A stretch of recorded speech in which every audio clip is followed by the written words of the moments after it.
Alright, hell yeah. Now this one's an easy one, you know what I mean? We got to use logarithms, and if we just want to get to it, hell yeah, your base is 2s, you know what I mean? Well, what should we take? Should we take log base 10? Should we take log base e? Well, in this case, you know what I mean? If you take log base 2 of both sides, this 2 just drops out.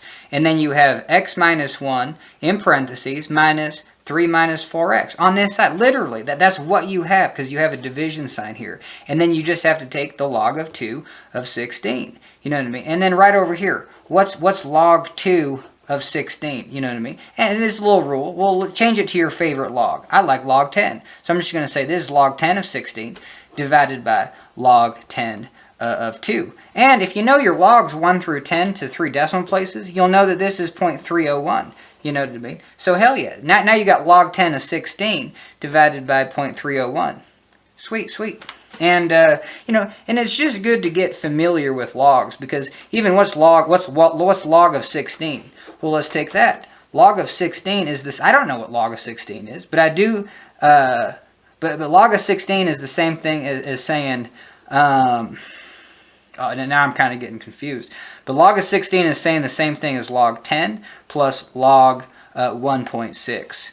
And why would that be? Well, because 16 can be written as 10 times 1.6. So if you were going to take, if you just had 10 times 1.6 just over here, and I want to take log base 10 of this, well,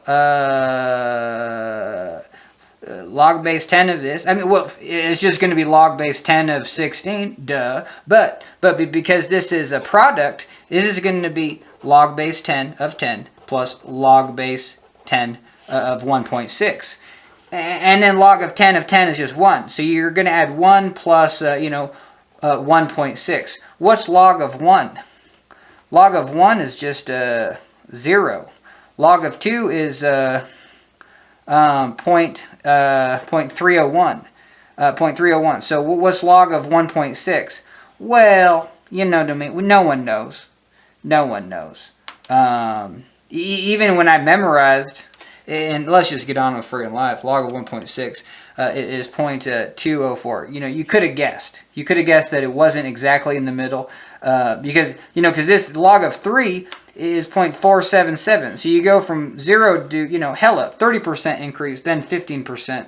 And we've done that in other videos. Okay, so that's just a little refresher. So let's do it. This is not what I wanted to get to.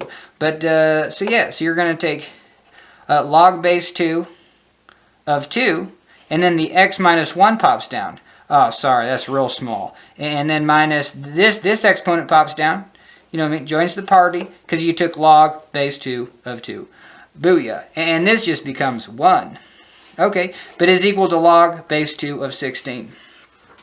Cool. And we said this was 0.204? Yeah, so this is going to be 1.204. So you're going to have 1.204 up here divided by 0.3. I still don't know what that is. What's 12 divided by 3? This is going to be like 4, so this is going to be 0.4. Now, does that make sense? No. No, it should be 1 point something. Log 16. 1.204. Log 2. Maybe I got that one wrong. No. This is a smaller thing, so this gets actually bigger. So yeah, what's log of 16? It's no. This is log 2 of 16. No duh. So we know log 10 of 16 is 1.204, and then you got to divide by 0.3, which is kind of multiplying by. It's kind of like multiplying by 3 up here. So hell yeah, we should get a number like 4. So we're gonna go 1.204 divided. Well, let's just do it. Log 10 of 16 divided by log 10 of 2. And hell yeah, well, we get the number 4. Oh, this one's super simple. And because, I love when you use logarithms and you're just like, oh, yeah, no duh. Because I was just like, I can't do log base 2. Yeah, you can, because you got 2.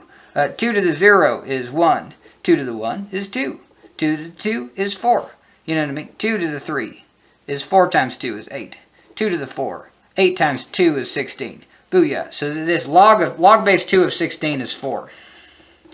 But yeah, it's kind of cool to use log base 10. And anyway, okay, so this is 4. Yes, this is just a real easy problem. So now we have x minus 1 in parentheses minus 3 minus 4x in parentheses is equal to 4. So it looks like we got x minus 1 minus 3 plus 4x. Oh, sweet. So we got 5x. Minus 1 minus 3 is minus 4. Oh, whoa, this is just going to be... Now I know I did something wrong. Well, no. I was just like, no, because we gotta take this 4 over there, and we're going to get 5x is equal to 8. X is equal to 8 over 5. And that's the only two things. I knew the solution, and I knew the person that did it didn't do it this way.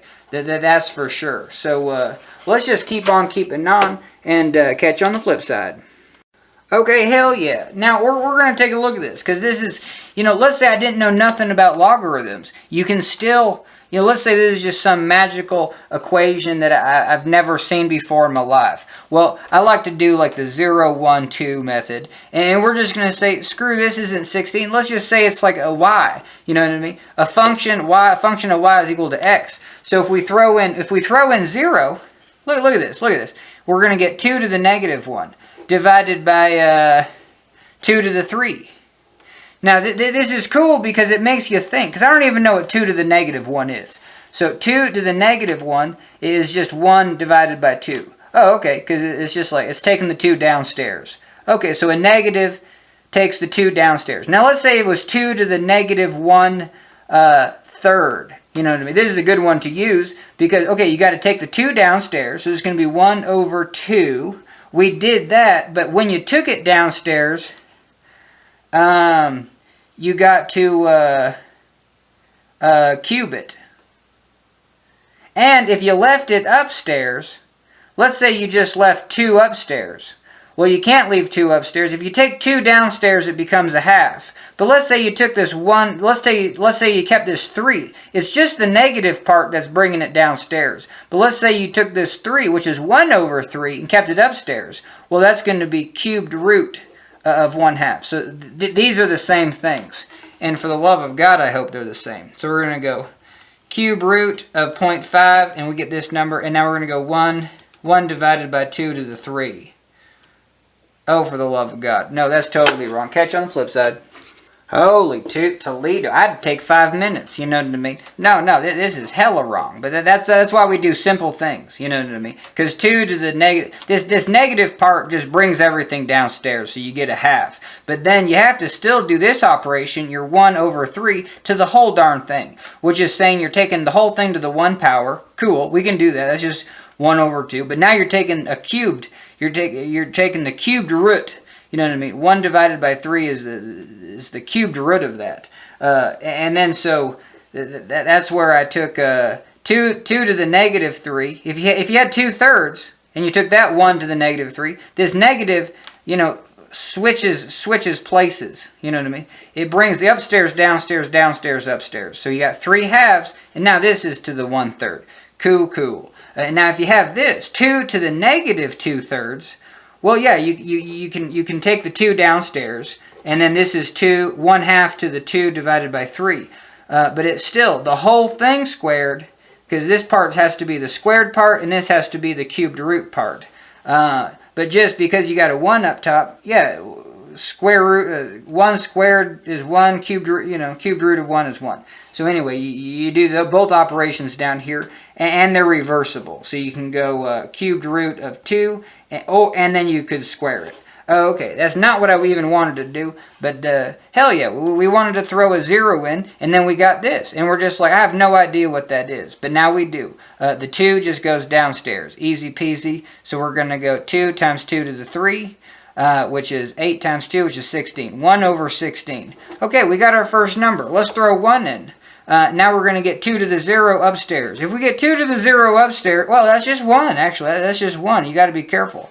And then this is 3 minus 4. That's negative 1.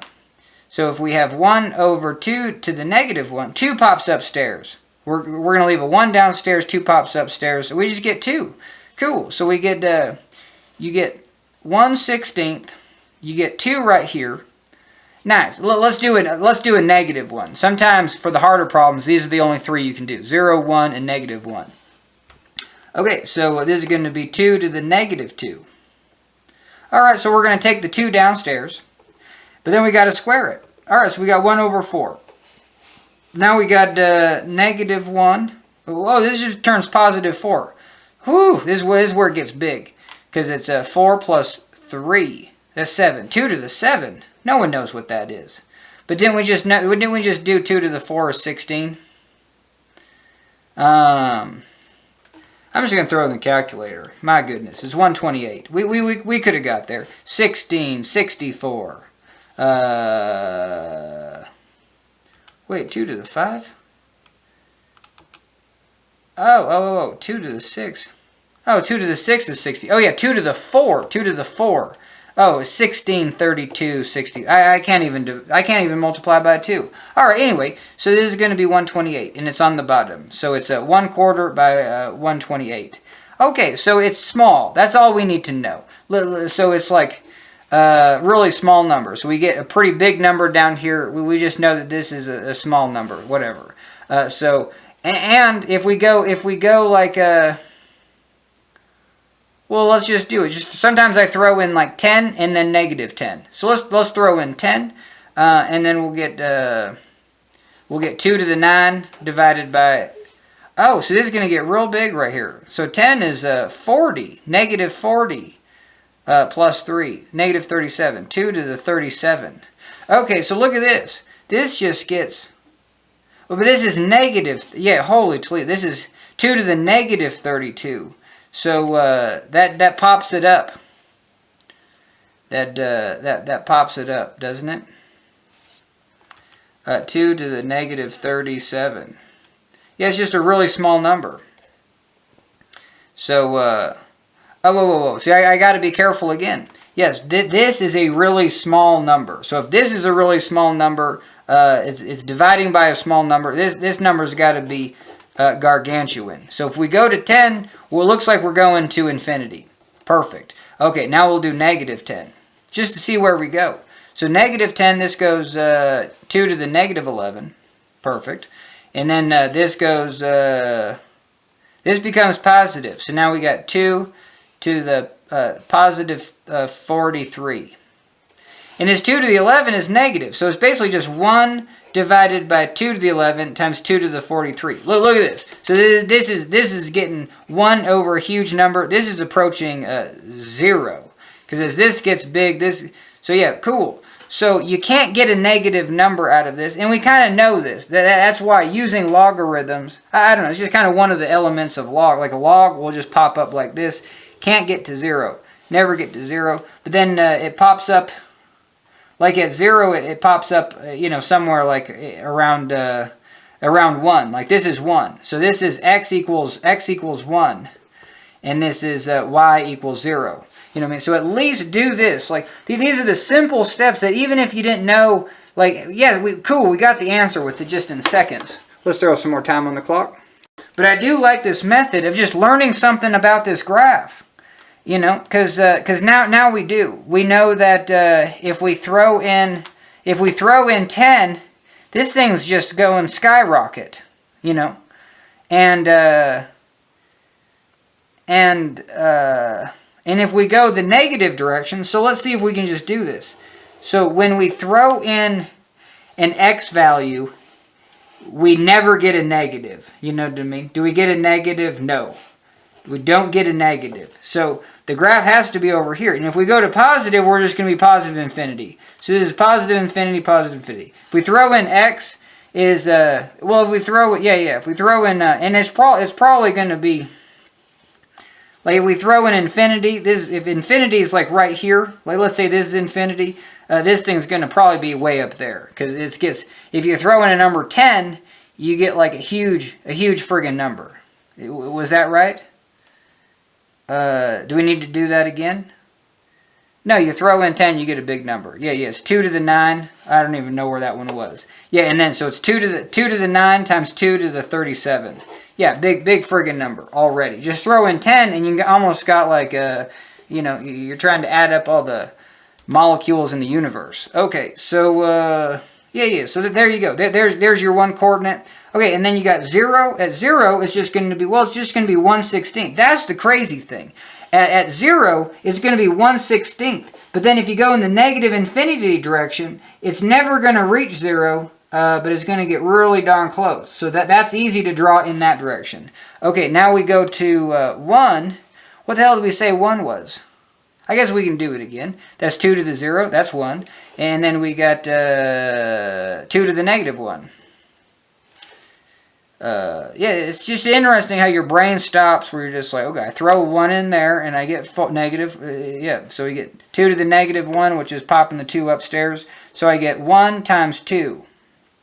That's just 2. And that's what I wrote in right there, I guess. Okay, so cool. So now we're going to come over here. This is 1. X is 1. And then we get 1, 2. Okay, look at it. So it actually goes real steep. It goes from 1/16. Because it only goes 1/16 to 0 over here, but it goes from 1/16 right up to 2. And this thing just climbs to infinity. Cool. And I bet you if we just type it in, we'll get that. So we're going to go 2 to the x minus 1 divided by 2 to the 3 minus 4x. You know, and even if you don't know how to do math, I mean, you at least know the basics. I mean, anyone can do the negative 1, 0, 1, you know, and try to get 3 points, and then you can, and then see if you can get like the positive infinity, negative infinity. It can be confusing for some to just throw, oh, I'm just going to throw an infinity in here. That means this is going to be 2 to the negative infinity, and if I throw an infinity up here, well, that just looks like 2 to the infinity. So that's kind of hard to tell. But if we throw in 10, that's where you get like, whoa, this is 2 to the negative like 30 something, and then this is only 2 to the 10. And that just means this is 2 to the 10 times 2 to the 30. So we throw in a value of 10, and we get 2 to the 40, basically. You know what I mean? So real fast, we can see that if we throw in 10, we get 2 to the 40, which is like, you know what I mean? It's not half the molecules in the universe, because it don't work that way. But yeah, it's just huge numbers. Okay, so let's throw it and graph it, and then probably call this a video. All right, zoom 6. Hell yeah, hell yeah. And it actually stays way lower and then goes up to 2 like right at the last second. So that's pretty cool. And then we'll just zoom out. Okay, well, and I don't even know like if you can kind of see that well, but zoom 6 and oh, we gotta run it. There you go. There's the graph that I was talking about. So anyway, well, thanks for joining me. This was a fun one. We'll do more like this, where you're just like, oh, hell yeah, I see what you're doing. You gave me the answer first, and then you went back and kind of did some tricky stuff. But the tricky stuff is what I always do first. Anytime I get a problem, hey, let's learn something about it. And yeah, you could just throw it in your calculator. But even sometimes that, you don't even know how, because it had a 16, so you're like, how would you add that to my calculator? You know what I mean? So, but anyway, we did it, and thanks for joining me, and guess what? That's a video. Holy Toledo, I can't stop there, because if you do this process with math problems, you just learn just a little bit more. Because we had a 16 here, and we said this was just a function of y, well, you could just subtract the 16 over here. And that's what I did in my calculator, and that's so cool. We'll get it focused. We'll get it focused. But it's the same graph, it's just lower. So it's 16 digits. It's 16 digits lower than the other graph. So that's pretty cool. Like, it's just the simple things. That's like you know what I mean. If you want to shift a graph 16 up, 16 down, that's what you do when you take a y equation, and then you just instead of an equation equaling y, which is 0 on one side, we're going to have this equation equal 16. All right, that was I blew my mind. I learned something. You know what I mean? And that's how life should work. You know, if you're going to teach yourself, you should always be antennas up. You know what I mean? Take off the aluminum foil cap just so you can get more. I don't even know what I'm saying no more. All right, catch you on the flip side, and that's a video.